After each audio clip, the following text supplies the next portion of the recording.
4 खान 84 लाख योनियों में भटकने के बाद तब एक बार मानव जन्म का मौका मिलता है। जब इस शरीर का समय पूरा होता है, आत्मा को निकाल दिया जाता, धर्मराज के दरबार में आत्मा जाती है। अब वहां पर कर्म का हिसाब होता है। पहला सवाल वो मालिक हम लोगों से करता है कि भाई आपको मानव जन्म दिया गया था, तो आपने अपना काम क्यों नहीं किया। अब अपना काम क्या है? घर मकान दुकान जमीन खेती बाड़ी अपना काम नहीं है, ये शरीर का काम है। जो धन दौलत रुपया पैसा हम लोग कमा रहे, ये सब हम लोग अपने शरीर के लिए कमा रहे। लेकिन प्रेमी भाई बहनों, महात्मा जब इस धरती पर आते हैं तो महात्मा आत्मा का धन कमाने के लिए रास्ता हम जीवों को बताते हैं। अब वो आत्मा का धन कैसे कमाया जाएगा, यह रास्ता महात्मा बताना चाहते हैं। लेकिन हम सब लोग महात्मा के पास नहीं जा पाते। अगर कोई जा भी लेता है समय पर, हम लोग बात को नहीं मान पाते। तो वहां से छूटा है, वहां छूट गया, नहीं वहां छूटा है ना, उसमें भी। सत्संगी प्रेमी भाई बहनों, तो अपना काम जब हम आप माँ के गर्भ में रहते हैं, तो माँ के गर्भ में ये जीव रो करके प्रभु से वादा करता है, प्रभु आप हमको बाहर कर दीजिए। जब हम बाहर जाएंगे तो दिन रात हम भजन करेंगे, क्योंकि माँ के गर्भ में इतनी पीड़ा हुई, उस पीड़ा को जीव बर्दाश्त नहीं करता। अब ये जीव रो करके वादा कर लेता है कि हम बाहर जाएंगे तो भजन करेंगे। जैसे अगर कोई गांव में चोरी करे, अगर पुलिस पकड़ करके मारने लगे, उस समय आदमी कबूल कर लेता है कि अब हम चोरी नहीं करेंगे।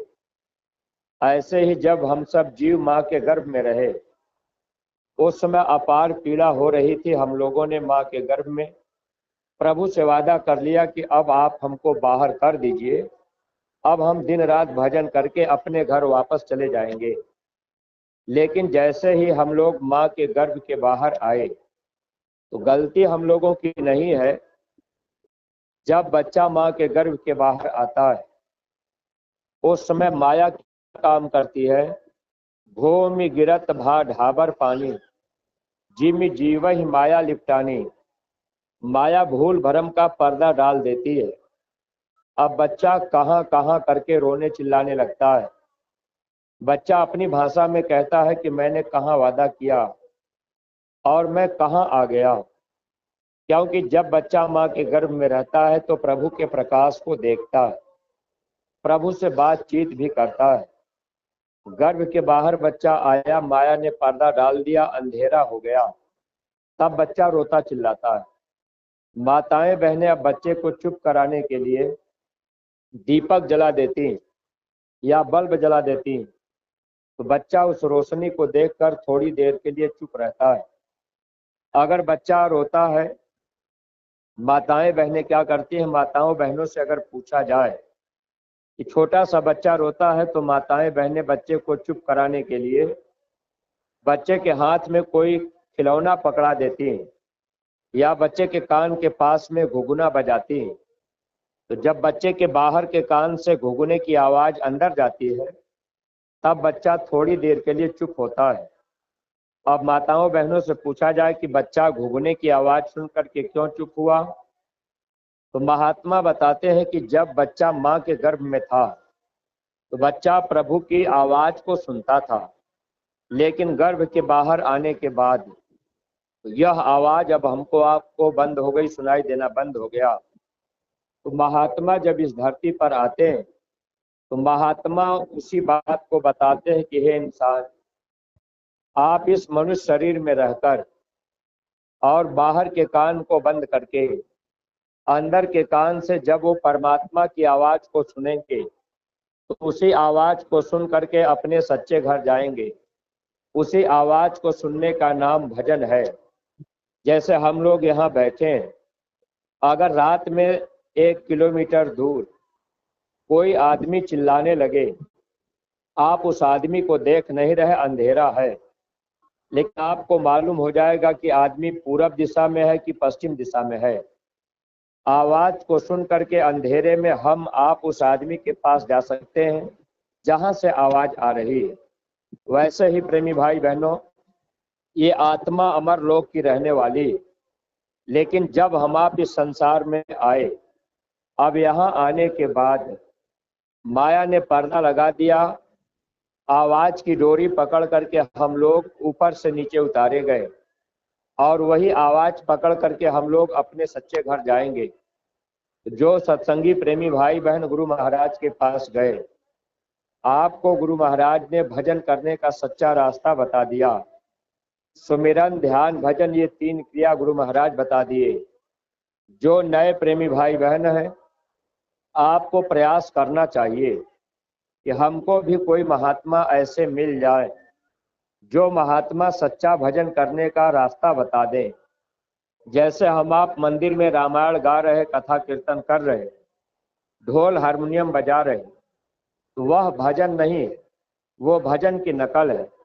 महात्माओं ने कहा इस मनुष्य मंदिर में वो परमात्मा की वाणी 24 घंटे आ रही है और उसी आवाज को सुनने का नाम महात्मा भजन बताए, लेकिन वह आवाज बाहर के कान से नहीं सुनाई देगी और जो आवाज ऊपर में होती है वो कभी बंद नहीं होती।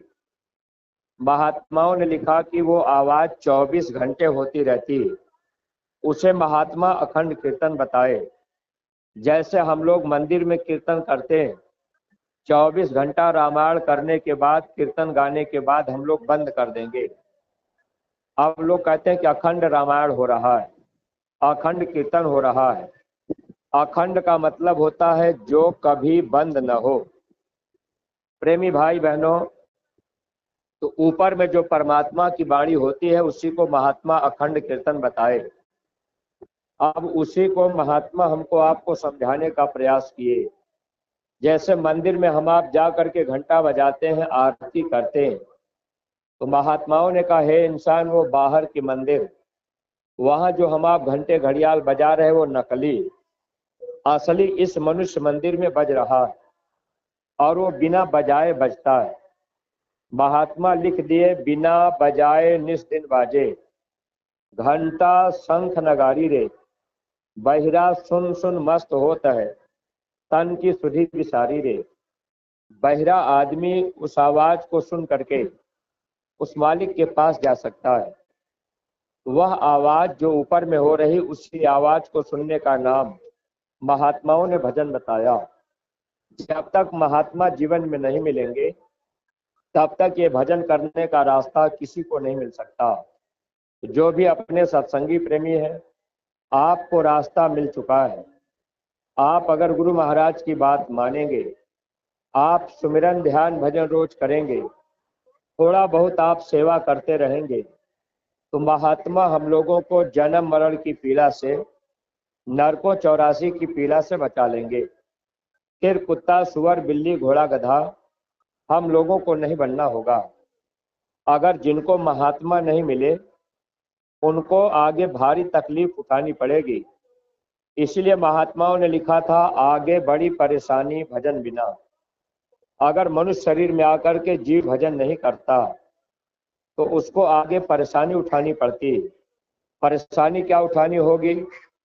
आज मनुष्य शरीर में घर मकान बना लिए, अच्छे कपड़े पहन लिए, अच्छा भोजन कर लिए, अब 84 में पड़े हैं, तो वहाँ न कपड़ा है, न भोजन है, न मकान है, न तो खाने पीने की व्यवस्था। वहाँ पर कोई किसी की पत्नी नहीं, कोई किसी का पति नहीं, वहाँ पर कोई अपनी जात बिरादरी का नहीं होगा। अगर कुत्ते के सर में घाव हो जाए, अब बड़े बड़े कीड़े पड़ जाए, कुत्ता बेचारा गली गली घर घर भाग रहा, वहाँ कोई उसकी मदद नहीं करता, कोई अस्पताल नहीं ले जाता। ऐसे जब ये जीव 84 लाख योनियों में चले जाते तो वहाँ दुख ही दुख मिलता है। महात्मा इस दुख से बचाने आते हैं, लेकिन हम लोग क्या करते हैं? कभी अगर हम आप गुरु महाराज के पास गए, एक बार स्वामी जी महाराज सत्संग में बताने लगे कि बच्चे लोग मेरे पास आते हैं तो हमसे कहते हैं कि महाराज हमको बेटी बेटा दे दीजिए, हमारा घर मकान अच्छा बन जाए, बेटे की नौकरी लग जाए, शरीर में बीमारी हो गई बीमारी दूर हो जाए, प्रेती बाधा है ये भूत प्रेत बाधा हमारी खत्म हो जाए, हम सुख और आराम से रहें। स्वामी जी महाराज कहने लगे बच्चा, ये जो आप बीमारी देख रहे, शरीर को जो बीमारी लग गई, अब इस बीमारी को हम आप महात्मा से ठीक कराना चाह रहे। लेकिन प्रेमी भाई बहनों, यह बीमारी जो लगी हुई है, ये बीमारी मान लीजिए आज हम आप महात्मा से ठीक करा लें, लेकिन जब ये आत्मा फिर 84 में जाएगी, वहां कुत्ता सुअर बिल्ली घोड़ा गधा बनेगी, तो वहां भी तो बीमारी लगेगी। तो महात्मा आत्मा को जो बीमारी लगी है जन्मने और मरने की, इस बीमारी को दूर करने आते हैं। गुरु महाराज ने कहा बच्चा, लोग मेरे पास आते हैं बीमारी परेशानी ठीक कराना चाहते हैं। स्वामी जी ने कहा अगर एक बार में मैं सबकी बीमारी दूर कर दूं तो दोबारा मेरे पास कोई लौट के नहीं आएगा। स्वामी जी महाराज ने कहा जब तुम आते जाते रहोगे तो आपको बीमारियों में 4 आना लाभ मिलता रहेगा। तो सत्संगी प्रेमी भाई बहनों, आपको ऐसे समर्थ सदगुरु मिल गए, आप ये ध्यान रखिएगा, साल में एक बार अपने गुरुद्वारा मथुरा आना जाना बराबर करते रहिएगा। इससे लाभ क्या होगा, अगर शरीर में कोई बीमारी भी होगी तो 4 आना फायदा हो जाएगा। और दूसरा फायदा क्या होगा, जो बीमारी जन्मने और मरने की लगी है आत्मा को, यह बीमारी महात्मा दूर कर देंगे। इसको महात्मा कैसे दूर करेंगे, जब हम आप अब वो नाम रूपी दवा ले करके दवा को रोज रोज खाएंगे, यानी सुमिरन ध्यान और भजन करेंगे, तब ये जन्मने और मरने की बीमारी खत्म हो जाएगी। अगर हम आप नाम की दवा लेकर सुमिरन ध्यान भजन नहीं कर पाए तो यही आत्मा फिर कहाँ जाएगी, कुत्ता सुअर बिल्ली घोड़ा गधा बनेगी। क्यों बनेगी, क्योंकि जहाँ हम लोग रहते हैं ये कर्म प्रधान देश है, यहाँ अच्छा और बुरा कर्म सबसे होता है। आप न चाहते हुए भी आपको कर्म करना पड़ेगा। जैसे आप खेती बाड़ी का काम कर रहे, आप कुदाल फावड़ा चला रहे, कीड़ा मकोड़ा मर रहे, ये कर्म बनता है और इसका फल भोगना पड़ता है। माताएं बहनें हैं, घर में आपने झाड़ू पोछा लगाया, या आपने जैसे गाय भैंस रख लिया, अब आप झाड़ू लगा रहे, गाय भैंस के गोबर को आप पाथ रहे, आप कंडा बना रहे, तो बहुत से ऐसे भी जीव मरते हैं। तो यह कर्म हम जीवों को भोगना पड़ता है, कर्मों का बोझा सबके ऊपर आता है। महात्मा मिल जाते हैं तो एक फायदा हो जाता है। महात्मा क्या करते हैं, इस कर्म को साफ करने के लिए महात्मा हमको आपको सुमिरन ध्यान भजन का एक रास्ता बता देते हैं। और जब हम आप महात्मा की बात मानेंगे, सुमिरन ध्यान भजन करेंगे, दर्शन करेंगे, सेवा करेंगे, तो महात्मा कर्मों को काटते रहते हैं। कर्म हर आदमी से बनता है। जैसे आपके घर में आपका बच्चा आपका 5-6 साल का हो गया, अब माता पिता चाह रहे हैं कि हमारा बच्चा स्कूल जाए, पढ़ाई करे। अब माता पिता का मन है कि बच्चा पढ़ लिख लेगा तो डॉक्टर इंजीनियर बन जाएगा। अब आप अपने बच्चे को, अगर स्कूल बच्चा नहीं जा रहा तो आपने डांट फटकार करके मार पीट करके बच्चे के स्कूल आपने भेज दिया। लेकिन अगर आपने बच्चे को डांट फटकार दिया, मार पीट दिया, तो यह कर्म आपका बन गया। अब जो लोग महात्मा के पास नहीं जा पाते उनको तो ये कर्म भोगना पड़ेगा। कैसे भोगना पड़ेगा, एक बार हमारे गुरु महाराज बता रहे थे, स्वामी जी महाराज हमीरपुर महोबा में गए, ज्यादा दूर नहीं, आपके नजदीक में ही हमीरपुर पड़ता है।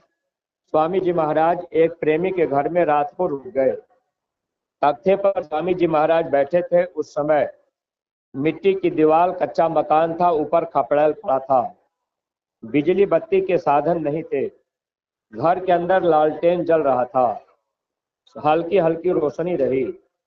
गांव के लोगों ने जान लिया कि बाबा जय गुरुदेव जी महाराज मथुरा वाले आए, तो गांव के लोग दर्शन करने के लिए आए।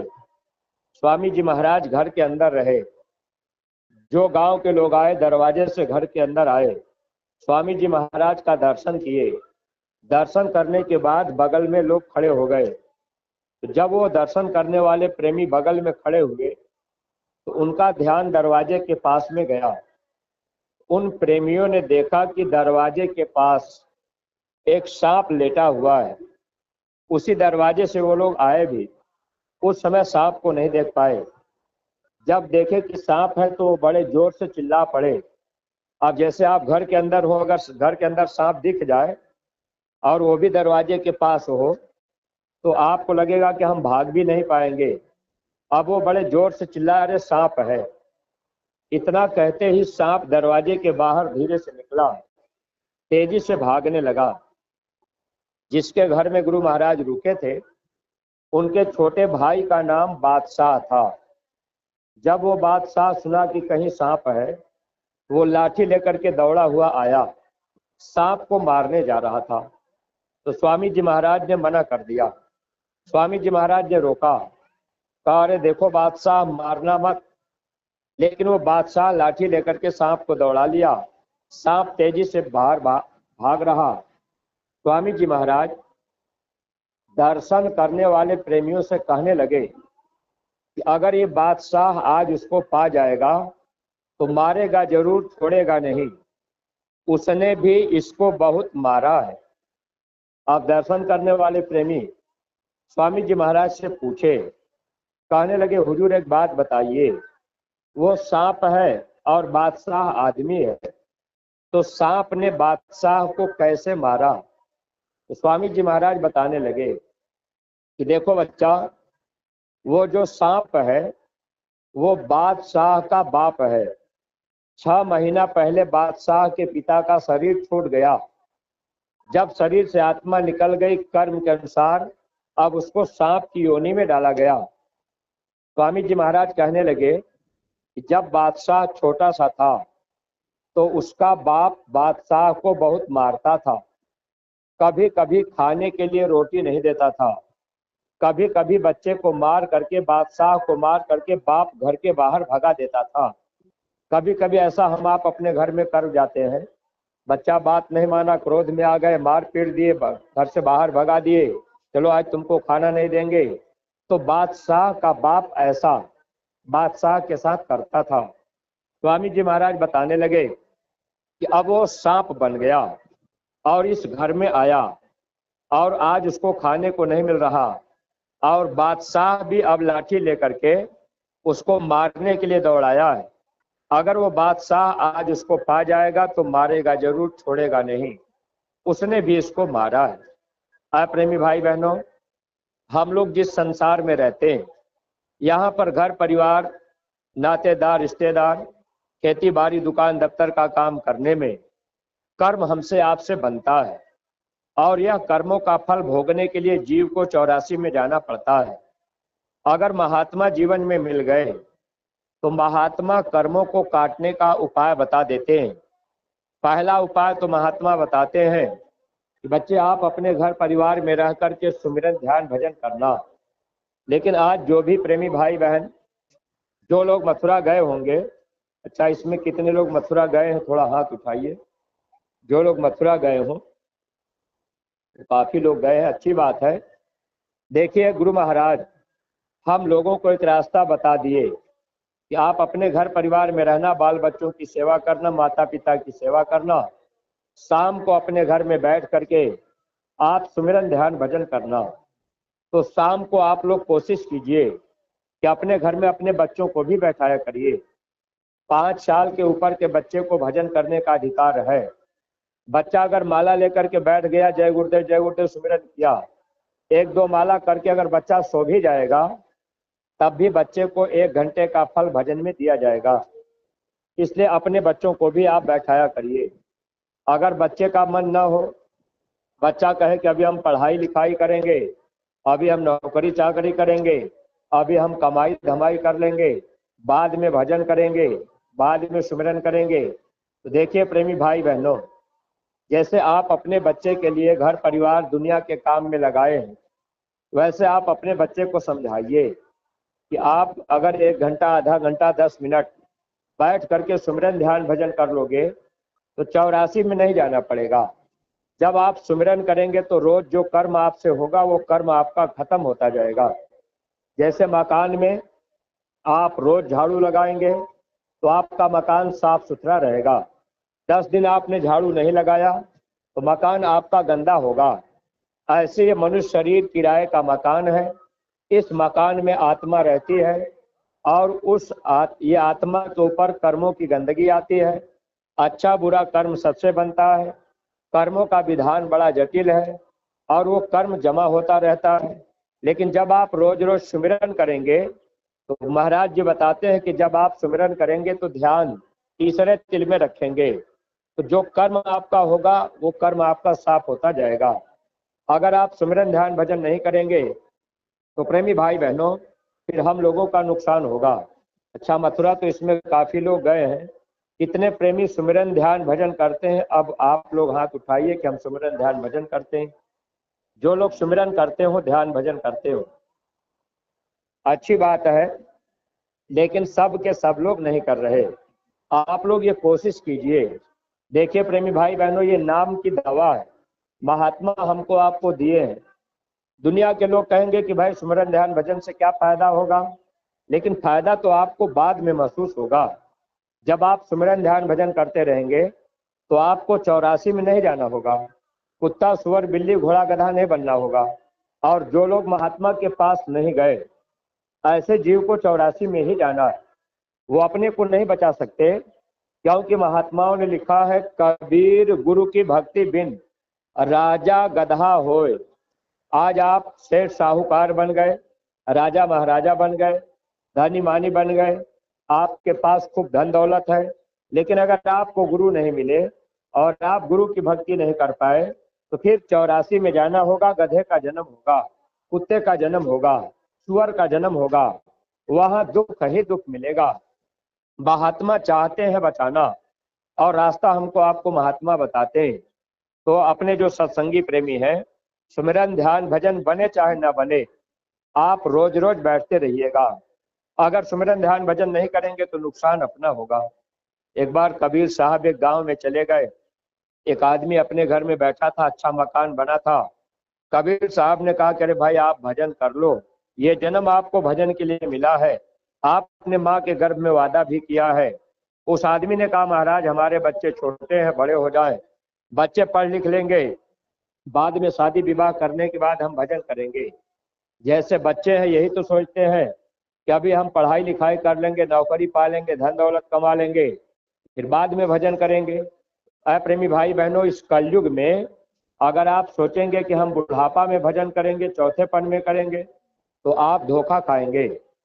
चौथेपन में भजन के लिए लिखा गया था, जब राम राज्य था तब के लिए, आज के लिए नहीं। राम राज्य में ऐसा नियम था, पहले बाप मर जाता था तब बेटा मरता था। राम राज्य में ऐसा नियम था कि पहले बड़ा भाई मर जाता था तब छोटा भाई मरता था। लेकिन अब कलयुग है, कलयुग में अकाल मृत्यु होती। अभी बाप जिंदा है तब तक बेटा चला गया, अभी बड़ा भाई जिंदा है तब तक छोटा भाई चला गया। अगर कोई कहेगा कि हम चौथेपन में भजन करेंगे, बुढ़ापे में करेंगे, हम अभी महात्मा के पास क्यों जाएं, धोखा तो होगा ही। इसीलिए कबीर दास जी जब आए तो उन्होंने किताबों में लिख दिया था, कर ले निज काम जवानी में, इस 2 दिन की जिंदगानी में सौभाग्य से नर्तन पाई है, बड़े भाग्य जवानी आई है, भगवान इसी में मिलते हैं, क्यों ढूंढे पाथर पानी में। हे इंसान, भगवान कहीं पत्थर में, पहाड़ में, नदी नाले में, गंगा जमुना में नहीं मिलेंगे, इसी मनुष्य शरीर के अंदर मिलेंगे। देखिए सत्संगी प्रेमी भाई बहनों, एक बात का आप लोग ध्यान रखा करिए, जब आपको गुरु मिलेंगे, गुरु की पूजा आप करेंगे, तब नरकों 84 से आपका छुटकारा होगा। अगर आप गुरु महाराज की बात को नहीं माने तो गुरु की भक्ति नहीं होगी। अगर आप देवी देवता की पूजा पाठ कर रहे, ये देवी देवता कर्म को माफ नहीं करते, भगवान कर्म को माफ नहीं करते और कर्म हर आदमी से बनता रहता है, वह कर्म का फल सबको भोगना पड़ता है। तो महात्मा क्या करते हैं? महात्मा हम जीवों को कर्म के जाल से बचाने का प्रयास करते हैं। जैसे आज ये मानव जन्म मिला है, आत्मा शरीर से अभी निकल जाए तो लोग कहेंगे कि अरे आज हमारा बेटा चला गया। बेटे का शरीर पड़ा होगा, लेकिन आप शरीर को अब आप नहीं कहेंगे कि मेरा बेटा है। बेटा कौन है? आत्मा। तो हम सब लोग आत्मा है। ये शरीर काल का दिया हुआ किराए का मकान है। किराए के मकान की कीमत महात्मा नहीं करते। जैसे ये आपने पंडाल किराए पर लाया है, अगर ये फट भी जाए तो आपको कोई चिंता नहीं होगी। ऐसे ये शरीर किराए का मकान है और इसमें आत्मा रहती। तो महात्मा जब आते हैं तो महात्मा इस बात को जानते हैं, जब इस शरीर से आत्मा निकलेगी तो कुत्ता सुअर बिल्ली घोड़ा गधा बनना पड़ेगा। कबीर साहब उस आदमी को समझाए कि अरे भाई आप भजन कर लो। अब वह आदमी कहने लगा, महाराज अभी बच्चे छोटे हैं, बड़े हो जाएं शादी विवाह कर लेंगे, बाद में कर लेंगे। जैसे आज बच्चों से कहा जाए कि आप भी सुमिरन ध्यान भजन किया करिए, बच्चे कहते हैं कि अरे अभी पढ़ाई लिखाई कर लेंगे, बाद में बुढ़ापा में कर लेंगे। लेकिन चौथेपन में भजन की बात अगर आप सोचते रहेंगे तो आपको धोखा खाना पड़ेगा, क्योंकि कलयुग में अकाल मृत्यु है। 15 साल का बच्चा है, समय पूरा हो गया, चला गया, कर्म का हिसाब होगा, अगले जन्म में 84 में पड़ा। वह आदमी बात को नहीं माना। एक बार कबीर साहब और धर्मदास जी उसी गांव में फिर चले गए। उस गांव में शादी पड़ी थी, बाजा बज रहा था, माताएं बहनें मंगल गीत गा रही थी। तो कबीर साहब अपने मन में कहने लगे, बैल बने हल में जुते ले गाड़ी में दीन, तेली के कोल्हू रहे पुनि घेर कसाई लीन, मांस कटा बोटी बिकी, चमड़न मढ़ी नकार, कुछहू करम बाकी रहे, इस पर पड़ती मार। धर्मदास जी पूछे कि हुजूर आप ये क्या कह रहे? तो कबीर साहब बताने लगे, कहने लगे देखो धर्मदास, आज जिस घर में बाजा बज रहा शादी है, सब लोग मंगल गीत गा रहे, सब लोग हलवा पूड़ी खा रहे। इस घर में मैं बहुत पहले आया था, जिसका ये घर है मैंने उससे कहा था कि आप भजन कर लो। वह आदमी कहा कि अभी हम भजन नहीं करेंगे, बच्चे बड़े हो जाएंगे, शादी विवाह कर लेंगे, बाद में करेंगे। लेकिन उसका समय पूरा हो गया, वो चला गया। कबीर साहब कहने लगे, जब उसका शरीर छूटा, देखिए मृत्यु लोक का एक नियम होता है, जब मरते समय जहां आपकी आशा होगी वहीं पर आपको जन्म दिया जाएगा। जैसे आज कोई आदमी मनुष्य शरीर आपको मिला है, अब आपकी आशा और इच्छा मांस मछली अंडा शराब खाने की पड़ी, तो जब ये शरीर आपका छूटेगा तो अगर आपकी इच्छा मांस खाने की है तो फिर वहीं पर आपको जन्म दिया जाएगा जहां आपको मांस खाने को ही मिलेगा। गिद्ध का जन्म हो जाए, कुत्ते का जन्म हो जाए, कौवे का जन्म हो जाए, लेकिन वहां पका करके मांस नहीं मिलेगा। वहां पर सड़ा हुआ मांस, 8 दिन की सड़ी गाय पड़ी रहेगी, वही मांस खाना पड़ता है। तो जहां आशा होती है मरते समय, वही जीव को जन्म दिया जाता है। जब वो आदमी मरने लगा तो उसका मन, घर में एक गाय थी, उसका मन गाय में लगा था कि मैं मर जाऊंगा तो गाय को चारा पानी कौन देगा। जब मरते समय उसकी आत्मा शरीर से निकली तो अब कर्म के अनुसार उसी गाय के पेट में वो बछड़ा बन करके पलने लगा। जब पैदा हुआ बैल बन गया। तो कबीर साहब बताने लगे कि देखो धर्मदास, वह आदमी मेरी बात नहीं माना, भजन नहीं किया, शरीर छूट गया, मरते समय उसका मन गाय में लगा था, अब वो जो है बछड़ा बन करके पैदा हुआ, बैल बना, तो उसके ही घर के बच्चे अब खेत में ले जा करके उसको जोत रहे। बच्चे नहीं जान रहे कि हमारे पिता है, क्योंकि आत्मा वही है, शरीर बदलता है। अब वही बेचारा जिसने घर मकान बनाया, अब उसी घर में वो बैल बन करके पड़ा है। अब वो घर के अंदर भी नहीं रह सकता, अब वो घर के बाहर, कबीर साहब ने कहा सूखा चारा भूसा मिलता है। बेचारा इतनी तकलीफ सह रहा। बच्चों ने बैल बना करके उसको जोता। जब बैल थोड़ा समय बीत गया बच्चों ने देखा कि अब ये कमजोर हो रहा, तो अब ले जा करके गाड़ी वाहन को दे दिए, बेच दिए। गाड़ी वाहन ले गया, कुछ दिन बैल गाड़ी में चलाया और उसने देखा कि अब ये बैल बिल्कुल कमजोर हो रहा, ले जा करके तेल पेरने वाले के हाथ बेच दिया। तेल पेरने वाला कोल्हू में कुछ दिन तेल पेरने में उस बैल को चलाया। कबीर साहब कहने लगे देखो भजन उसने नहीं किया, अब वो बेचारा कितनी तकलीफ सह रहा है। जब बिल्कुल वो कमजोर हो गया, अब उस कोल्हू में पेरने वाला, अब उसने क्या काम किया कि अब उसको ले जा करके बेच दिया कसाई के हाथ। कसाई ले गया, बैल को काट दिया, मांस बोटी बोटी बेच दिया, जो चमड़ा थी उससे नकार मढ़ा गया। कबीर साहब कहने लगे देखो धर्मदास, जिसका ये घर है, जिसने मकान बनाया, बच्चे पैदा किया और भजन नहीं किया, और बेचारा बैल बना कितनी तकलीफ सहा, अब उसी चमड़े से नकार मढ़ी गई है और उस पर भी डंडे से मार पड़ रहा है। तो धर्मदास जी पूछ दिए, कहने लगे हुजूर वह आत्मा कहीं ना कहीं तो होगी। तो कबीर साहब बताया कि अब उसको कुत्ते का जन्म मिल गया, अब मानव जन्म इतनी जल्दी नहीं मिलता। कबीर साहब ने यही तो लिखा कि 84 लाख योनियों में भटकने के बाद एक बार मानव जन्म मिलता है। अगर इसमें भी हम आप चूक गए, अपना काम नहीं किए, तो फिर क्या होगा? 184 भरम के पग पे अटको आए, अब की पासा ना पड़ा तो फिर 84 जाए। अगर अब की बार हम आप सदगुरु की खोज नहीं किए तो कर्मों का फल भोगने के लिए फिर 84 जाना पड़ेगा।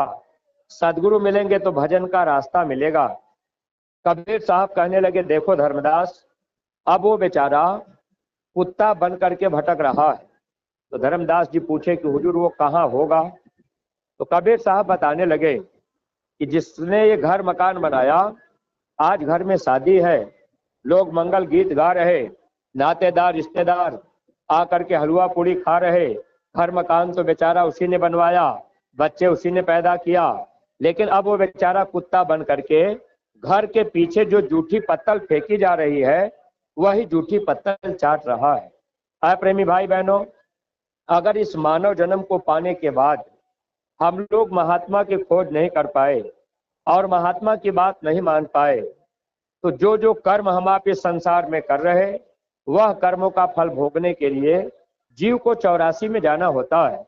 यही बात हमारे गुरु महाराज बताया करते थे, कर्म जो जो करेगा तू वही फिर भोगना भरना। जो भी कर्म हम आप करेंगे वह भोगना पड़ेगा, कोई बच नहीं सकता। भगवान राम ने बाली को बाण मारा तो बाली बहेलिया बनकर भगवान कृष्ण से बदला लिया। तो महात्मा कर्म से हम जीवों को बचाने के लिए महात्मा रास्ता बताते हैं। सुमिरन ध्यान भजन पहला रास्ता है। और दूसरा रास्ता क्या है? जब आप बीच बीच में, जैसे साल में ज्यादा समय न मिले, एक बार आप गुरु दरबार में चले गए, अपने गुरु का दर्शन आपने कर लिया, तो दर्शन से भी महात्मा कर्म को काटते हैं। गोस्वामी जी ने रामायण में लिखा है, जैसे आपके ही गांव के लोग रामायण गा रहे हैं, अब उसमें लिखा है सन्मुख हो ही जीव मोहि जबहि, जन्म कोटि अघनाश तबहि। जब जीव संतों के सामने जाते हैं, संत क्या करते हैं? करोड़ों जन्मों के पाप महात्मा साफ कर देते हैं पल भर में। यही बात कबीर साहब लिख करके गए, पहले पाप कमाए कर विष की बाधी पोट, कोटि कर्म पल में कटे जब आवे गुरु ओट। करोड़ों जन्मों तक हमसे आपसे जो भी पाप कर्म बना, अगर वो विष की गठरी है, लेकिन वो कैसे खत्म होगी? कोटि कर्म पल में कटे जब आवे गुरु ओट। जब गुरु मिल जाते हैं तब जो है महात्मा कर्मों को माफ करते हैं। अब महात्मा कर्म को माफ करते हैं, भगवान कर्म को माफ नहीं करते, ऐसा क्यों? ये बात आपके रामायण में लिखा है। भगवान का काम होता है कर्म फल देना और संत का काम होता है कर्म को माफ कर देना। यानी भगवान की पूजा पाठ करने में और संत की पूजा करने में अंतर कितना है? अगर आप देवी देवता भगवान की पूजा कर रहे, कोई कर्म आप कर रहे, तो वह कर्म आपका माफ नहीं होगा। अगर संत जीवन में मिल जाए, संत क्या करते हैं, कर्म को माफ कर देते हैं। संत कर्म को माफ क्यों करते हैं? संत जो होते हैं वो भगवान से बड़े होते हैं, परमेश्वर से गुरु बड़े, गावत वेद पुराण। संत भगवान से बड़े होते हैं। जैसे आपके गांव में कोई आदमी अगर बुरा काम करे, मान लीजिए पुलिस आ जा, पकड़ के ले जा, मार पीट करके थाने में बंद कर दे, अगर उस आदमी का परिचय या उस आदमी का प्रेम डीएम एसपी से होगा, अगर एक बार डीएम का फोन थाने पर आ जाएगा, अरे भाई उस आदमी को छोड़ दो, तो चाहे जितना भी अपराध आपने किया है पुलिस आपको छोड़ देगी। यानी डीएम जो है पुलिस से अब वो पावर उसका बड़ा है। ऐसे संत जो होते हैं वो भगवान से बड़े होते हैं। भगवान कर्म का फल देते हैं और संत क्या करते हैं, कर्म को माफ कर देते हैं। अगर संत मिल गए, हम आप इनसे प्रेम कर लिए, प्रेम कब होगा, जब आप गुरु की बात मानेंगे। जैसे माता पिता का बच्चे से प्रेम कब होगा, जब बच्चा अपने माता पिता की बात मानेगा, तो माता पिता का प्रेम बच्चे से होगा। पति पत्नी में प्रेम कब तक रहेगा, जब तक पत्नी अपने पति की बात मानेगी और पति अपने पत्नी की बात मानेगा, तब प्रेम होगा। अगर पति पत्नी का प्रेम कब खत्म होता है, जब एक दूसरे की बात लोग नहीं मानते। ऐसे मानव जीवन में गुरु मिल जाए, तो जब आप गुरु की बात मानेंगे तब आपका प्रेम गुरु से होगा। जब गुरु से प्रेम होगा, जब मौत का समय आएगा, जमदूत आपको तकलीफ देना चाहेंगे, ऐसे समय में गुरु आपको बचा लेंगे। प्रेमी भाई बहनों, इसलिए गुरु से प्रेम करने के लिए हमको आपको गुरु का वचन मानना पड़ेगा। तो पहला आदेश गुरु महाराज ने जो दिया है, आप जितने सत्संगी मथुरा आते जाते हैं, आप इस बात को ध्यान से समझ लीजिएगा। सुमिरन ध्यान भजन बने न बने आप बैठ के क्या करिए। अगर शरीर आपका साथ न दे, आप थके मादे हैं, खेतीबाड़ी का काम किए, तो आप लेट करके भी भजन कर सकते हैं। अगर आपको समय न मिलता हो, तो एक बार हमारे गुरु महाराज ने कहा, बच्चा खेती बाड़ी दुकान दफ्तर का काम करने में अगर समय न मिले तो आप टट्टी में बैठ करके भी भजन कर लेना। अगर इतना भी ना कर पाएंगे तो प्रेमी भाई बहनों नुकसान हम लोगों का होगा। और दूसरी चीज, महात्मा और भी कर्म को काटने का उपाय बनाते हैं। जैसे अब हम आप न जाने कहां कहां जन्मे मरे, किसका किसका लेना देना बाकी रह गया, किसी का कर्जा लिए वापस नहीं दिए, या किसी का बेईमानी कर लिए, तो ये मन है, धोखा और बेईमानी करने का मन ऐसा काम करता रहता है। तो अगर कई जन्मों का कर्जा कहीं बाकी होगा, तो वह कर्जा महात्मा कैसे चुकाते हैं। जैसे पूज्य महाराज जी बराबर काफिला निकालते रहते हैं। जब काफिला निकलता है तो महात्मा हमसे आपसे सेवा लेते हैं और उस सेवा के द्वारा महात्मा हमारे आपके कर्मों को माफ कराते हैं। तो सत्संगी प्रेमी भाई बहनों, जैसे कभी सेवा देने की भी बात आती है, तो हम आप 150 रुपया, कभी 1500 रुपया हम आप सेवा दे देते हैं। कभी कभी देते हैं, कभी नहीं भी देते हैं। लेकिन एक बात आप लोग ध्यान रखा करिए, जैसे घर परिवार में अगर मान लीजिए परिवार में 5 लोग हैं और कोई सेवा लगाई गई, अब पिता ने 100 रुपया दे दिया, पत्नी बेचारी नहीं दे पाई, बेटे नहीं दे पाए, बहू नहीं दे पाई, तो इनकी सेवाएं नहीं जा पाती। इसीलिए महाराज जी ने एक बात कही थी। महाराज जी ने ये कहा था, जितने सत्संगी प्रेमी हैं सब लोग अपने घर में एक गुल्लक रख लीजिए और उस गुल्लक में ज्यादा नहीं 1 रुपया रोज आप लोग डालते जाइए। आपके घर में बच्चे हैं, बच्चे भी 1 रुपया उसमें डालते जाएं। एक बार एक बहन जी कहने लगी, भैया हमारे घर में तो 4 बच्चे हैं, अब चारों रोज 1-1 रुपया डालेंगे तो 4 रुपया होगा, और 4 रुपया रोज हम भी डालेंगे, हमारे पति हैं वो 6 रुपया रोज पड़ेगा, इतना पैसा कहाँ से आएगा। आए प्रेमी भाई बहनों, आप इस बात पर थोड़ा विचार किया करिए। महात्मा अगर आपसे लेते हैं तो आपको 10 गुना वापस देते हैं, इस बात को अगर आप भूल जाएंगे तो आपका नुकसान होगा। स्वामी जी महाराज ने कहा, बच्चा मैं एक गिलास किसी का पानी अगर पी लेता हूँ तो मैं उसका 10 गुना वापस देता हूँ। कहाँ देते हैं हम आप जान नहीं पाते। तो जैसे आपके ही घर में बच्चा है, अगर आपके 2 बच्चे हैं, आप अपने दोनों बच्चों को पढ़ा लिखा रहे, एक बच्चे के पढ़ाई लिखाई कापी किताब फीस और जूता चप्पल कपड़ा लत्ता में रोज कितना खर्चा आता होगा? 10 रुपए 15 रुपए से कम का रोज का खर्चा नहीं आता होगा।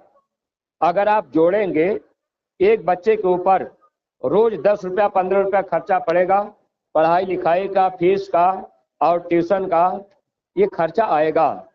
आप अपने बच्चे के पढ़ाने लिखाने में 10 रुपया रोज खर्चा कर रहे, बच्चा पढ़ लिख करके डॉक्टर बन गया, इंजीनियर बन गया, लेकिन फिर वो बच्चा 60 साल तक नौकरी किया, रिटायर हो गया, अब फिर समय पूरा हो गया, और वही आपका बेटा जब आत्मा शरीर से निकल गई 70-80 साल में, कर्म के अनुसार वो कुत्ता बन गया। जिस बच्चे को पढ़ा लिखा कर 10 रुपया आपने रोज खर्चा किया, वह बच्चा आपका कुत्ता बन करके भटकेगा, तो क्या आप माता पिता हैं? क्या आप अपने बच्चे को सुख दे पाए?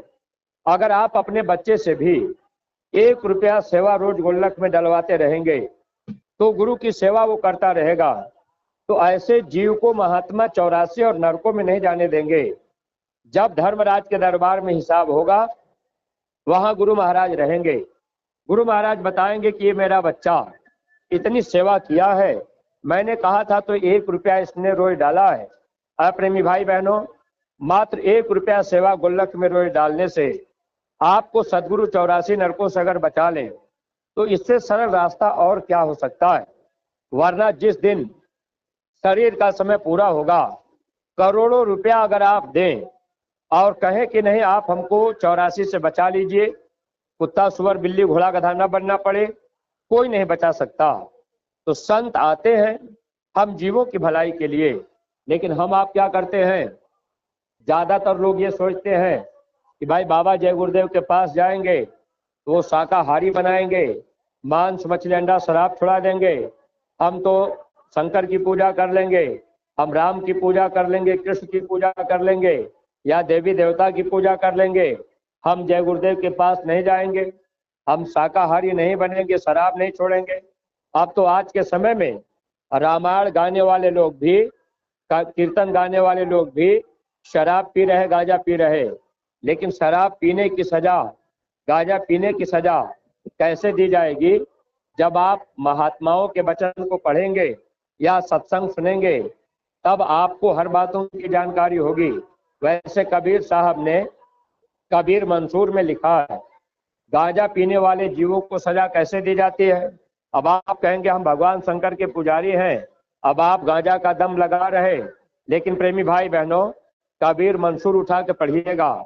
जब ऐसे जीव का समय पूरा होगा, उनको जमदूत पकड़ के ले जाएंगे, पैर ऊपर सर नीचे करके लटका देंगे, गुदा चक्र पे आग का अंगारा रखा जाएगा, यानी टट्टी के रास्ते पे आग का अंगारा रखा जाता है, उपस्थ इंद्री को मुंह में लगा देते हैं, बगल में जमदूत खड़े होकर मुकद्दर से पीटते रहते हैं, कहते हैं जोर से खींचो। ऐसे 10,000 साल तक गांजा पीने वाले जीवों को उल्टा लटका करके, अब वहां गुदा चक्र पे आग रख करके इतनी तकलीफ दी जाती है, जीव हाय हाय करके चिल्लाते रहते हैं, वहां कोई सुनवाई नहीं, कोई मदद करने वाला नहीं। आप प्रेमी भाई बहनों, अब हम आप विचार नहीं कर पाए। अब महात्मा तो हमको आपको समझाना चाहते हैं। अब हम आप ये सोच रहे हैं कि भाई हम तो भगवान शंकर की पूजा कर रहे, तो हम महात्मा के पास क्यों जाएं? तो भगवान आपके कर्म को माफ नहीं करेंगे, भगवान आपको मना भी नहीं करेंगे, भगवान आपको कर्म का फल देंगे। भगवान का काम है कर्म फल देना। एक बार भगवान शंकर पार्वती जा रहे थे, एक मछुआरा मछली मार रहा था, तो पार्वती ने देखा मछुआरा मछली को मारकर पानी के बाहर फेंकता था। पार्वती ने कहा स्वामी मछुआरे को मना कीजिए, मछली को मार करके पानी के बाहर न फेंके। भगवान शंकर बोले पार्वती तुम चुपचाप चलो, मेरा काम मना करने का नहीं, मैं मना नहीं करता, संत मना करते हैं। अब लोग कहते हैं, गांव घर में लोग कहते हैं कि भाई ये जय गुरुदेव कौन भगवान हो गए, ये शाकाहारी बना रहे, प्रचार करवा रहे, आखिर बाबा जी क्यों शाकाहारी बना रहे, हम तो इनकी बात नहीं मानेंगे। तो आप अगर शराब पी करके मंदिर में पूजा करने जाएंगे, आप गांजा पी करके रामायण गाएंगे, तब भी भगवान आपको मना नहीं करेंगे। भगवान का काम मना करने का नहीं। भगवान शंकर पार्वती काफी समय के बाद लौट रहे थे। नदी के किनारे एक ऊंट बालू में गिरा हुआ था, हाथ पैर पटक रहा, छटपटा रहा।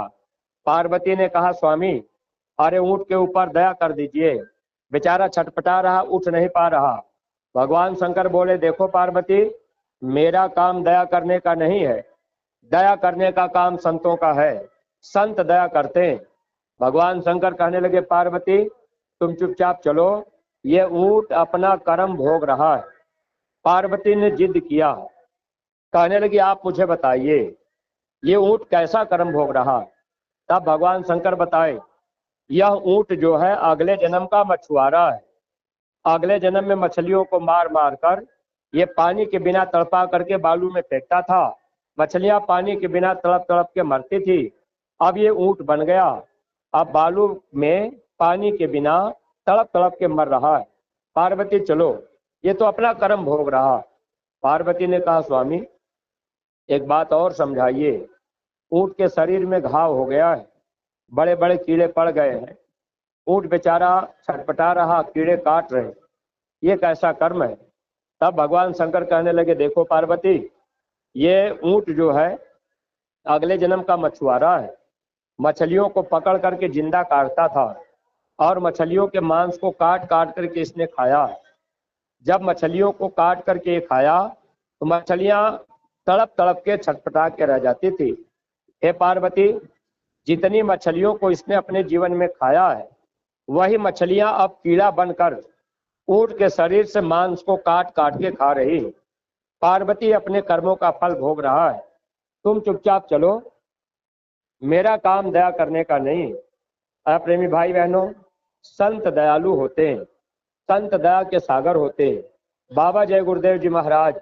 इसीलिए हम सत्संगी प्रेमी भाई बहनों को ये जैकेट पहनने का आदेश हुआ। और हर सत्संगी प्रेमी भाई बहन, आप लोगों को ये आदेश मथुरा से मिला, एक सत्संगी एक गांव गोद ले लें। यानी आपको एक गांव अपने अगल बगल कोई गांव गोद लीजिए। गोद लेने का मतलब जिम्मेदारी लेना। जैसे कोई बच्चे को गोद लेता है तो बच्चा जब तक छोटा है, बच्चे की पढ़ाई लिखाई, नहाना धोना, हर काम अगर जिसने गोद लिया उसकी पूरी व्यवस्था देख रेख करता है। एक गांव की जिम्मेदारी आप लोग लीजिए, एक सत्संगी एक गांव की जिम्मेदारी उठाइए कि भाई फला गांव मैं गोद ले रहा।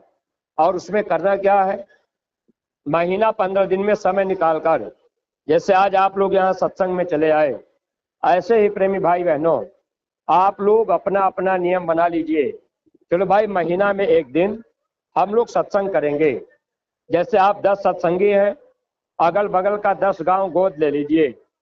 और इस महीने में आपने कह दिया कि भैया हमारे वाले गांव में प्रचार होगा और उसी में सत्संग हो जाएगा, तो आप वाले गांव में हो गया। जिसने गोद लिया उसने उस गांव में सत्संग करा दिया, लाची दाना आपने बांट दिया। 10 दूसरे महीने में इस दूसरे वाले गांव में जो सत्संगी गोद लिए, आप कहिए कि भैया आज हमारे वाले गांव में इस महीने में वहाँ प्रचार करेंगे। जैसे 10-20 लोग मिल के गए, गांव में एक चक्कर घूम गए और कह दिए कि भैया थोड़ा सा आ करके बाबा जी का संदेश सुन लीजिए।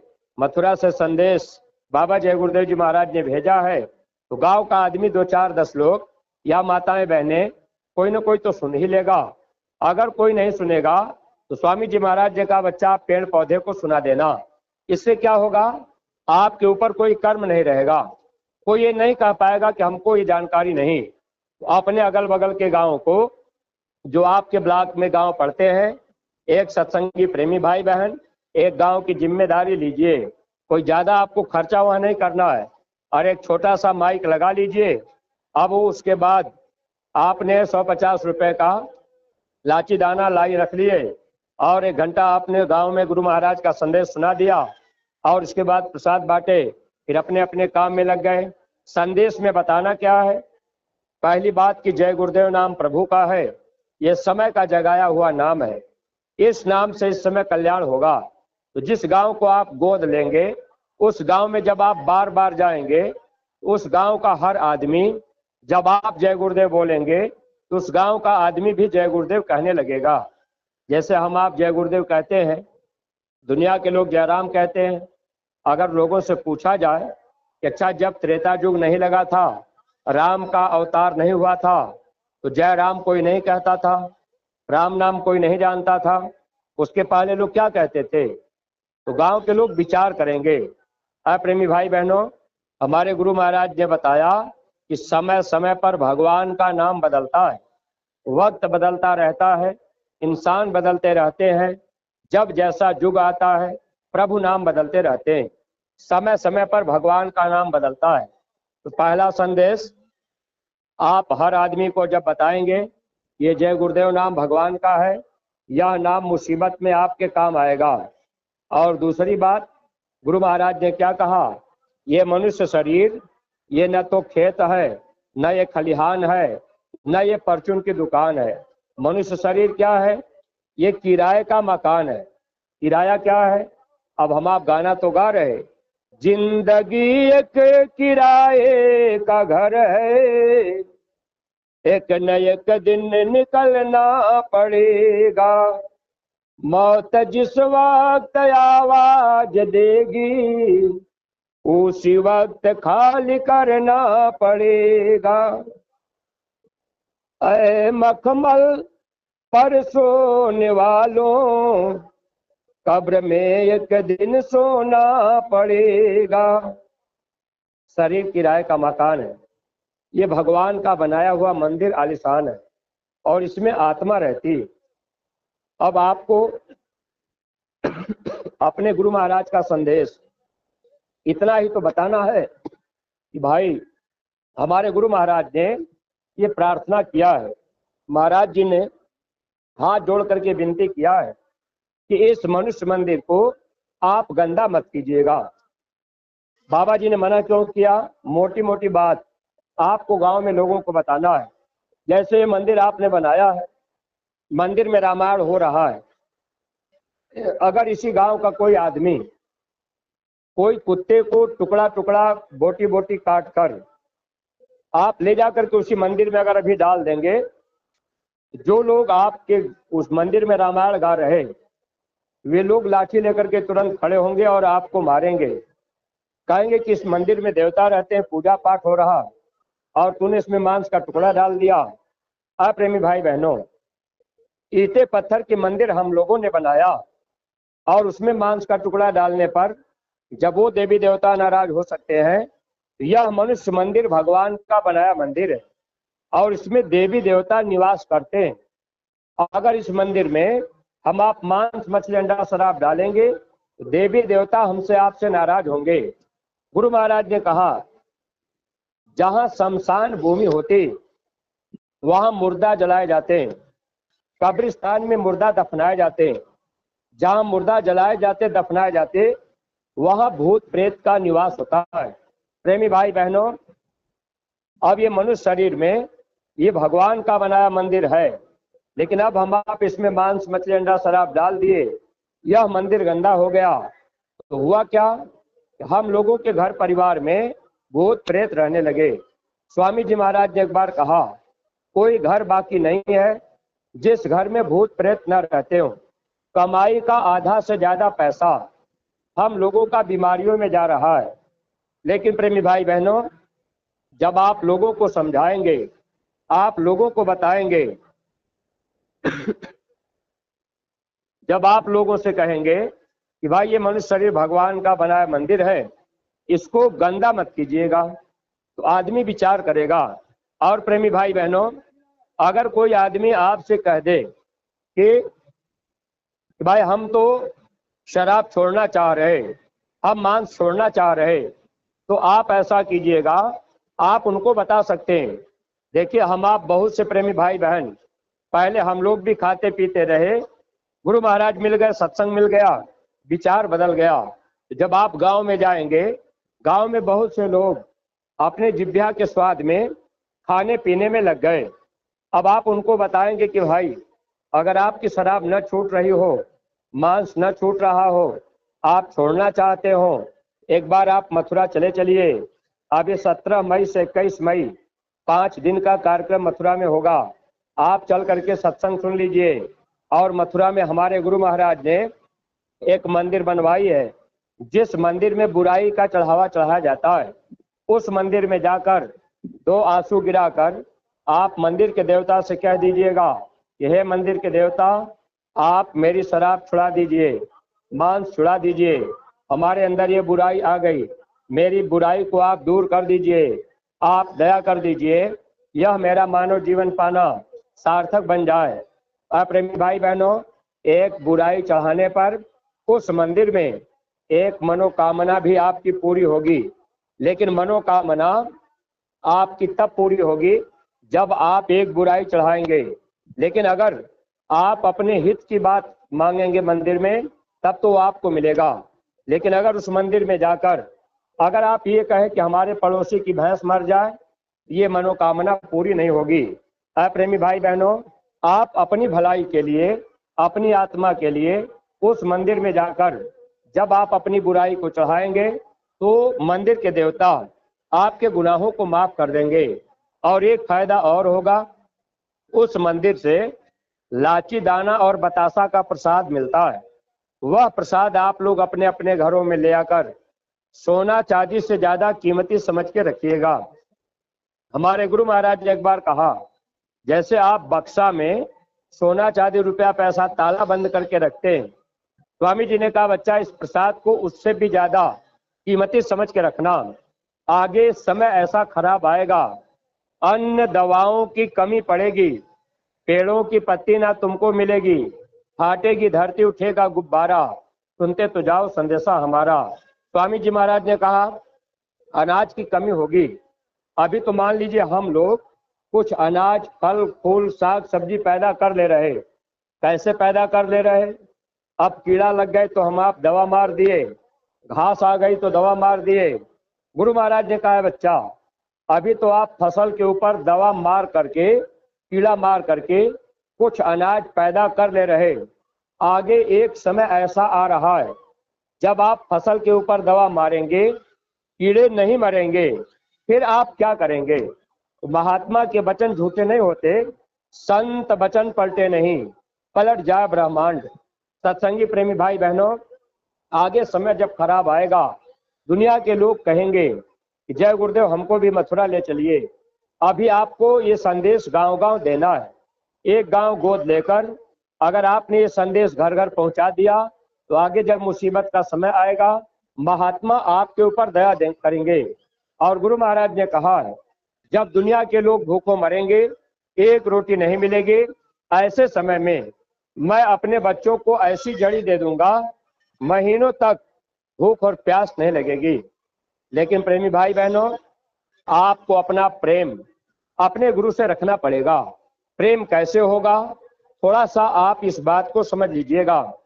जैसी प्रीत कुटुंब से तैसी गुरु से होए। जैसा प्रेम नातेदार रिश्तेदार से, वैसा प्रेम आपको अपने गुरु से रखना पड़ेगा। अब रिश्तेदार ने निमंत्रण दे दिया, अब आप अगर रिश्तेदारी में नहीं जा रहे तो आपने 150 रुपया या 1500 रुपया आपने निमंत्रण भिजवा दिया, भैया हम नहीं आ पा रहे, किसी के द्वारा आपने भिजवा दिया। इसलिए कि हमारा प्रेम रिश्तेदार से बना रहे। प्रेमी भाई बहनों, जब आप प्रेम रिश्तेदार से कर रहे तो ऐसे ही महात्मा जो आदेश दें, गुरु दरबार से जो निमंत्रण मिले, आप उसका जब पालन करेंगे, जब कोई सेवा लगाई जाए आप थोड़ी बहुत देते रहेंगे तो गुरु से आपका प्रेम रहेगा। जैसे इस समय स्वामी जी महाराज की प्यारी गायें मथुरा में है, लगभग 3-4 हजार गाय बैल सांड बेचे नहीं जाते। स्वामी जी महाराज ने कहा मैं उनको भीख मांग के खिला लूंगा। सत्संगी प्रेमी भाई बहनों, जैसे आप अपने घर परिवार में गाय भैंस बैल आपने रखा, आप उनके लिए भूसा चारा का इंतजाम कर रहे, ऐसे साल में एक बार भूसा की सेवा लगाई जाती। अब आप अपने गाय भैंस बैल के लिए 10-20 कुंतल भूसा आपने घर में रख लिया और अपने गुरु के लिए मन 2 मन भूसा अगर आपने वो सेवा गुरु दरबार में भेज दी, इसका आपको बहुत बड़ा लाभ मिलेगा। सत्संगी प्रेमी भाई बहनों, भूसा तो भेजना मुश्किल होगा क्योंकि उतना किराया भाड़ा लग जाएगा, इसलिए भूसा की सेवा आप रुपया बनाकर जो भी आपसे 1500, 100-200 हो जाए तो आप लोग अपने अपने ब्लॉक के जो जिम्मेदार हैं उनके रजिस्टर में लिखवा दीजिएगा, और जो न्याय पंचायत के जिम्मेदार बनाए जाएंगे उनके पास जब रजिस्टर रहेगा उस रजिस्टर में आप सेवा लिखवाया करिए, और वो सेवा फिर जिले में जाएगी, जिले से मथुरा जाती रहेगी। प्रेमी भाई बहनों, जब कभी कोई काफिला महाराज जी निकालें तब आप उसमें जरूर सेवा कुछ न कुछ दिया करिए। जैसे 17 मई से 21 मई 5 दिन भंडारा होगा, आप भंडारे में अगर नहीं भी गए, आपने 10-20 रुपया सेवा ब्लॉक के जिम्मेदार को लिखा दिया, तो इससे क्या है, आपका प्रेम गुरु से बना रहेगा। प्रेमी भाई बहनों, जब प्रेम बना रहेगा तो गुरु से प्रेम होने पर गुरु आपसे खुश रहेंगे। यही तो आपके रामायण में लिखा था, गुरु राजी तो करता राजी, काल कर्म की चलन बाजी। अगर गुरु खुश हो गए तो काल आपका कुछ नहीं बिगाड़ सकता, और कर्म भी अगर कहीं बुरा बन गया तो कर्म से आपका नुकसान नहीं होगा। लेकिन जब आप गुरु को खुश रखेंगे, गुरु के वचन को मानेंगे, तो आपका काम बनता जाएगा। लोक और परलोक दोनों में आपको लाभ मिलता रहेगा। जो अपने सत्संगी प्रेमी भाई बहन है, आप लोगों के लिए जो आदेश दिया गया, एक गांव गोद लेना, गांव में प्रचार करना, नए लोगों को सही बात बताना, ताकि लोग ये जान जाएं कि बाबा जी का उद्देश्य क्या है। बाबा जी ये चाहते थे जो भी लोग मानव शरीर में आए, अपने शरीर के लिए भी आप धन दौलत रुपया पैसा इकट्ठा कीजिए, लेकिन 24 घंटा में अगर 22 घंटा आप अपने शरीर के लिए लगा रहे तो 2 घंटे का समय निकाल लीजिएगा, और इसी शरीर में रहने वाली आत्मा के लिए, आत्मा की वजह से शरीर चलता है, आत्मा के लिए कमाई कर लीजिएगा। अगर आपने आत्मा का धन नहीं कमाया, यही आत्मा 84 नरकों में जाएगी। वहां फिर हम आप कुत्ता सुअर बिल्ली घोड़ा गधा बनकर रोते चिल्लाते रहेंगे, भटकते रहेंगे, वहां कोई हमारी आपकी मदद नहीं करेगा। कबीर साहब, रैदास जी, गोस्वामी जी महाराज, जो भी महात्मा आए, महात्मा हमको आपको समझाने का प्रयास किए, लेकिन प्रेमी भाई बहनों, अगर हम आप बात को नहीं मानेंगे तो नुकसान अपना होगा। इसलिए आप जितने सत्संगी प्रेमी हैं, आप ये ध्यान रखा करिए, जब सेवा समय पर लगाई जाए थोड़ी बहुत सेवा देते रहिएगा, दया दुआ बरकत आपको मिलती रहेगी। साल में एक बार आना जाना मथुरा जरूर हो, ये ध्यान रखा करिए। जैसे आपके घर में बच्चे हैं, पढ़ाई लिखाई नहीं है, गर्मी का महीना छुट्टी है, तो आपने बच्चों को मई के महीने में भेज दिया। अब आषाढ़ में गुरु पूर्णिमा मनाया जाता मथुरा में, खेती बाड़ी का समय, तो भाई लोग खेती बाड़ी में लगे, समय मिल गया तो माताएं बहनें चली गई, या फिर दिसंबर में फिर भाई लोग चले गए। होली पर बूढ़े बुजुर्ग लोग हैं तो आपने उनको भेज दिया। परिवार के सब लोगों को अगर आप गुरु दरबार में भेजते रहेंगे तो उनके ऊपर कर्मों का बोझ नहीं रहेगा। बरस दिना ना कर सके ताको लागे दोष। अगर साल में एक बार गुरु का दर्शन नहीं होता तो दोष लगता है।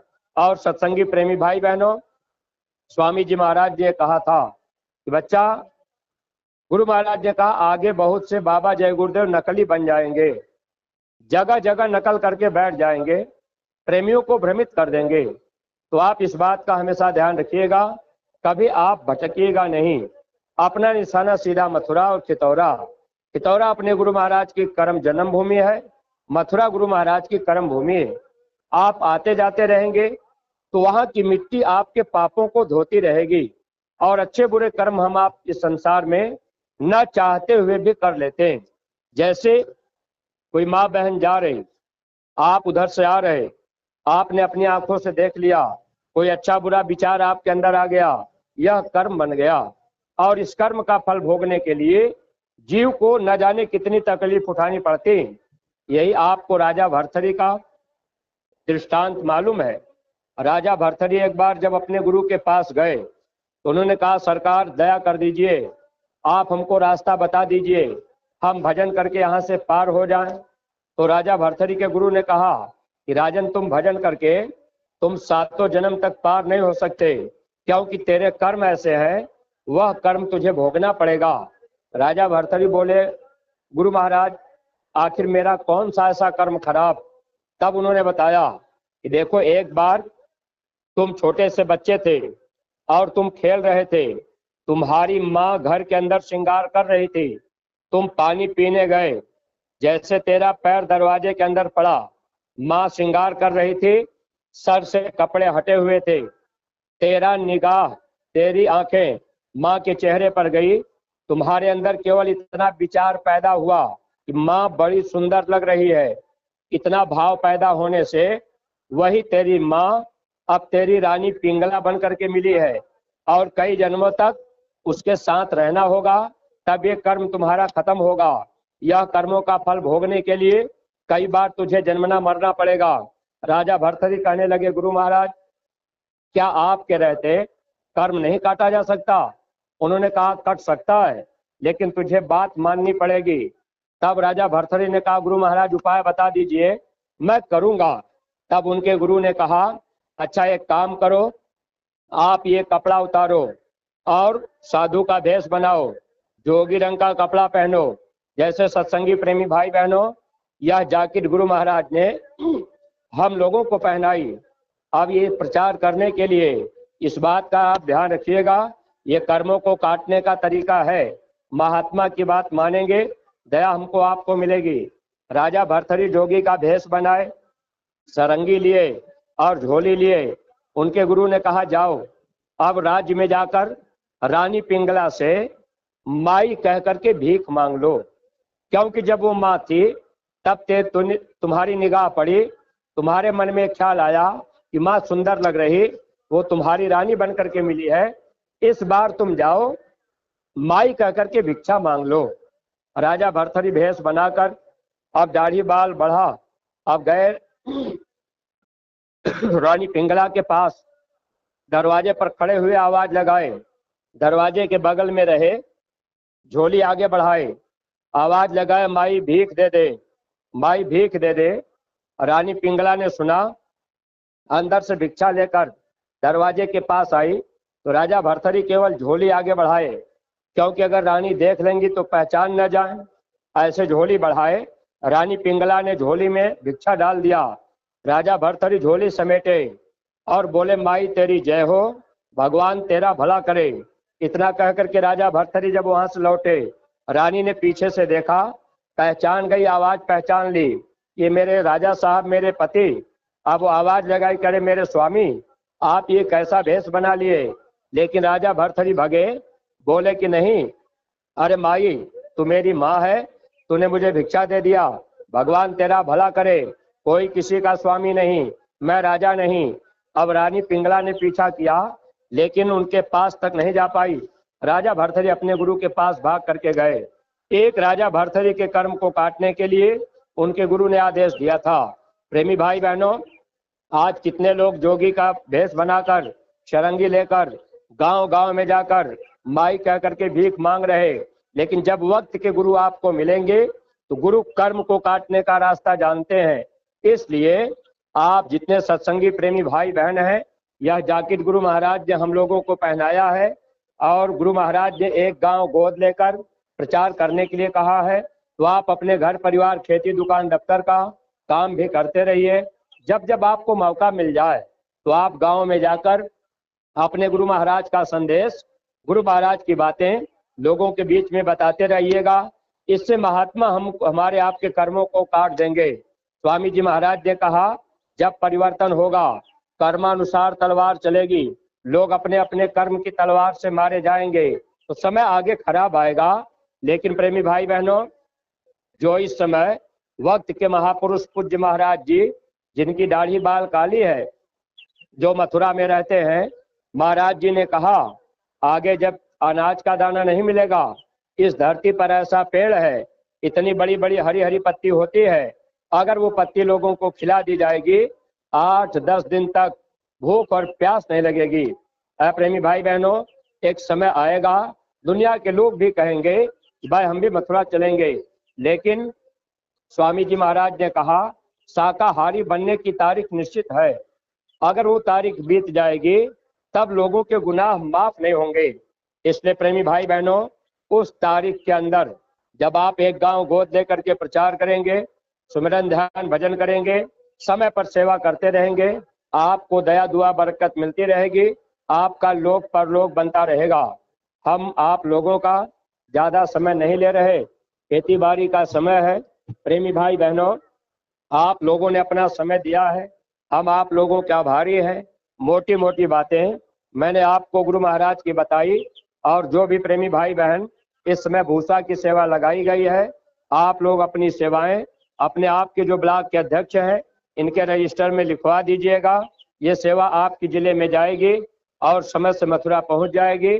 हमको आपको दया दुआ बरकत मिलती रहेगी। 17 मई से 21 मई 5 दिन भंडारा मथुरा में होगा, सत्संग का कार्यक्रम होगा। नए लोग अगर जाएं तो आप उनको समझा बताकर नए लोगों को भी ले आइएगा, ताकि वे लोग भी सुनेंगे समझेंगे, धीरे धीरे विचारों में परिवर्तन आएगा। बगैर सुने समझे बिना सत्संग के मनुष्य के बुद्धि में विवेक नहीं आ सकता। इसलिए प्रेमी भाई बहनों, सत्संग सबके लिए जरूरी है। सत्संग से मनुष्य का सुधार होता है, सत्संग से मनुष्य की बुद्धि में विवेक आता है। हालांकि बुद्धि तो पशु भी रखता है, अब पशु को भी बुद्धि है कि मेरा बच्चा है। जैसे कभी भी आप परीक्षा करके देख सकते हैं, गाय का बच्चा पैदा हो और बच्चे को उठा करके आप कहीं लेके जाने लगिए, तो गाय रस्सी तोड़ा करके आपको मारने के लिए दौड़ेगी। उसको मालूम है कि मेरा बच्चा है, ये ले जा रहा, बुद्धि उसके पास है, लेकिन विवेक नहीं है। पशु के अंदर विवेक नहीं होता। जैसे कुत्ते का बच्चा हो और कुत्ता, दोनों के बीच में आप रोटी डाल दीजिए, कुत्ता अपने बच्चे को डांट के भगा देगा और रोटी झपट के अपने खा लेगा। बुद्धि तो है कि मेरा बच्चा है, लेकिन विवेक नहीं। मनुष्य शरीर के अंदर विवेक होता है, लेकिन वो विवेक कैसे जगेगा? तो गोस्वामी जी ने लिखा कि बिन सत्संग विवेक न हुई। अगर रामायण गाने से विवेक आ जाता तो गोस्वामी जी महाराज लिखते कि बिन रामायण विवेक न हुई, बिन गीता विवेक न हुई। उन्होंने लिखा बिन सत्संग विवेक न हुई। जो हम आपको सुना रहे, ये सत्संग का दर्जा नहीं है। सत्संग जब आपको सच्चे महात्मा मिलेंगे, आप उनके पास जाएंगे, वो महात्मा आपको सत्संग सुनाएंगे, कोई भ्रम आपके अंदर होगा, वह भ्रम महात्मा दूर कर देंगे, फिर आपका भी ये मानव जीवन सार्थक बन जाएगा। वरना प्रेमी भाई बहनों, ये शरीर और ये दुनिया आज नहीं तो कल छूट जाएगी। जब ये मौका निकल जाएगा, आत्मा नरकों 84 में होगी, वहां दुख ही दुख मिलेगा, वहां कोई हमारी आपकी मदद नहीं करेगा। महात्मा हमारी आपकी मदद करने के लिए आया करते हैं।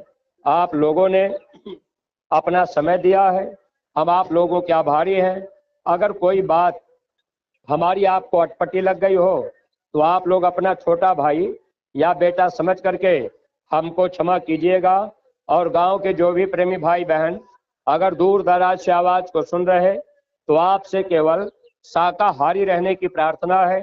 बाबा जी ने घर परिवार छोड़ने के लिए नहीं कहा, जंगल में जाने के लिए नहीं कहा, कपड़ा बदलने के लिए नहीं कहा। बस एक बात के लिए बाबा जी ने मना कर दिया कि बच्चा आप कोई ऐसा नशा मत करना जिससे बुद्धि पागल हो जाए।